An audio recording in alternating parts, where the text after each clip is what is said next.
we will kick off the action with the Europa League, with Manchester United looking to bounce back after that loss to Man City in the derby. Well, they came back from a goal down to beat Omonia Nicosia 3-2. That keeps them second in Group E. It was Ten Hag's second half changes working wonders for United, with Rashford and Martial scoring the goals. However, they did have the chance to put it out of sight, with Cristiano Ronaldo getting some chances but just not being able to find the target in this game. Let's now welcome in Stevie Nicol, Luis Garcia and Frank Leboeuf to talk more about this. Stevie, you weren't impressed with Cristiano Ronaldo tonight? No, I thought the longer the game wore on, I actually felt sorry for him by the end of the game. And I think some of his teammates did, because every single time they went forward, they were trying to get him the ball. It was almost like, let's try and get Cristiano a goal. You know, his first chance with his left peg was a good save from the goalkeeper. But from there, I mean, you talk about somebody who looks just a step slow, just doesn't have that extra sting in his legs. Took a free kick from 25 yards, put it 25 yards over the bar. Had another shot inside the box with his left peg from about 18 yards. That went 18 yards over the bar as well. And then he had pretty much an open goal. Ball cut back to him about 8 yards out and he hit the post. I mean, he's just struggling. I mean, even the last goal that Rashford scored was a shot from Ronaldo that was going wide. It was a scuff. And as I said, I actually felt sorry for him by the end of the game. And there's no way that he's going to be starting for Manchester United the next time they step on the field. I guarantee that. Was he really that bad, Checker? Yeah, it was. And I believe Ronaldo's looking for his 700th career club goal, and it showed. It showed in how Manchester United, and Stevie's right, every time they went forward, they tried to get the ball to Cristiano Ronaldo to get that goal. And once that first chance didn't go in, and it's hard to say or believe that Ronaldo at any point is struggling for confidence. He never makes it feel that way. But you could just see that he seemed to get more and more tense as the game went on. Because despite the scoreline, Omonia should not have been in this picture at all. Manchester United were by far the better team, and had they played as they ordinarily would, this could have been 4 or 5 by halftime, as opposed to going in at the break with Omonia in the lead. But everything about Manchester United was about getting the ball to Ronaldo.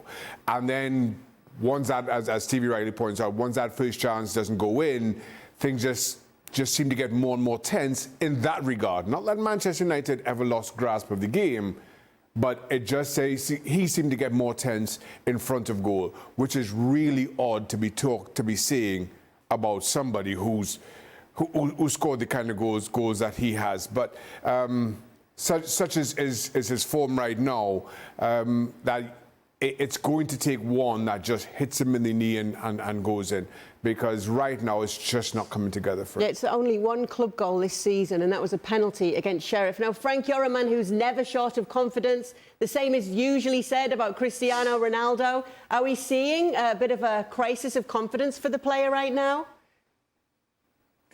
I have to say yes. I mean, and it's understandable. He didn't score a lot. It never happened in his life. Not scoring that much of goals, and of course it's like in life, you know, when you want something too much, you get stressed and crazy, and in fact you don't get it. It's like when you avoid something because you think of it so much that it happens. So I think you really have to be in a frame of mind where, and he knows exactly where, he knows that he's going to score, but he's not looking for it. It's how it happens. And his confidence was growing like that because he knew that at some point he would score a goal. Now he wants so much scoring a goal that he will never get it. So, yeah, it's a kind of a confidence crisis, I would say. But, and he shows to the world as, at the end of the day, he's human. He was, for me, an alien in the world of football.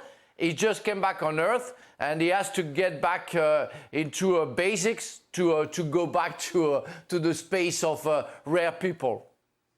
I mean, he's 37, Luis. Is it down to confidence, or is this the beginning of the end for Ronaldo?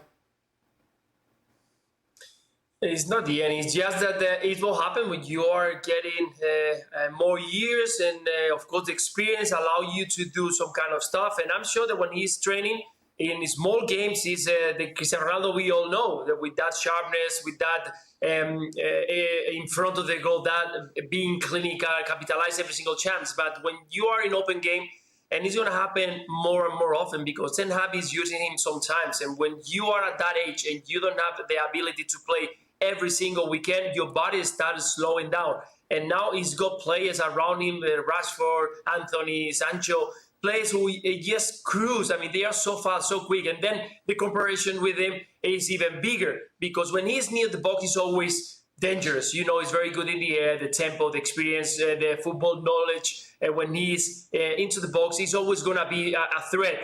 But when you are in open game, you know that you're going to suffer. And more is going to happen if he doesn't go more minutes. So at the end, it's a neutral thing. He's a privilege because he's going to go a special body physically, but it's still not the same like when he was 32. So it's something that Cristiano Ronaldo needs to adapt his game. Normally, when a player like him, a striker, start getting older, I don't like to say the word, but older, normally you start using him a little bit behind the line, leave a big quick striker up front, and then he can be, because of the experience and the talent that he's got, this ability to help and link. But Cristiano Ronaldo is a number 9 at the moment. He cannot play in different places because of those long ranges. And well, probably we're going to see Cristiano Ronaldo happen this more often because that is frustrating him a little bit. Having the chances, not scoring goals, not having minutes, and he's a winner. That mentality is never going to change. Would he be okay with that then, Luis, adapting his game to suit his capabilities right now at this age? No, it's not easy. It's not easy. I think all the players have been through that moment, and you need to understand you have to adapt. And the biggest adaptation that you have is in your head. Try to understand that you got an age, and it doesn't matter what you've done in the past. Football doesn't have memory. It's what you can do on these days. And it's got a lot to show, a lot to give to Manchester United. But it's not going to be what he really wants or what he thinks that he can bring. Because definitely he's in a different role at the moment. He needs to understand that the minutes that he's going to feel, what he can bring on the table, who he can bring for this Manchester United, and that he can be a fantastic mentor in the next coming years, maybe 1 or 2 more years, to the players that he has around them. Rashford, Martial, Anthony, players who really need a player like him with such an experience from good and bad moments, have a player like him next to him. He should be doing that. I'm sure that he's doing it because he's been a leader for many, many years, and now he needs to adapt to this situation and maybe don't be frustrated every single time that he's on the goal. You miss a chance, it's okay to miss a chance. Everybody can miss it. But if you continue thinking about, and we've seen it today, shouting in the air, trying to show that frustration to everybody, at the end, that's something that he got into your head, and probably you're not going to be ready to make the right decision in the next one. So it's something that he needs to adapt, and probably he will do. But at the moment, he's not dealing with it very well. Here's the issue with that, to Luis's point, and we've all been there. When you come into the end of your career, mentally, you don't feel that much different. Mentally, you still feel you can do it. You still feel you're that player that you once were, and it just takes a little bit of tweaking. Physical is a totally different thing, and we all go through that period where it's a tough admission to make. And now, for us on the outside, looking at Ronaldo, recognizing how incredible a talent he was for so long, the goals that he scored, now seeing Father Time finally catching up with him at 37 years old, when Father Time caught up with most of us early in our 30s, now finally it's happening to him. You're seeing him kind of going through that mental frustrations that we recognize coming to the latter years of our own careers, and it's tough. It's tough for him. It's tough for us in recognizing how much he meant to this game, and that, as you put it, Kate, this may very well be the beginning of the end. But at the same time, and I know this is a discussion that we've been having, I don't think his frustrations or his struggles at all taints his legacy. Those numbers stand up and will stand up for all of time. Well, thank you very much for watching ESPN on YouTube. For more sports highlights and analysis, be sure to download the ESPN app. And for live streaming, premium content, and let's not forget as well, ESPN FC 7 days a week. Subscribe to ESPN Plus.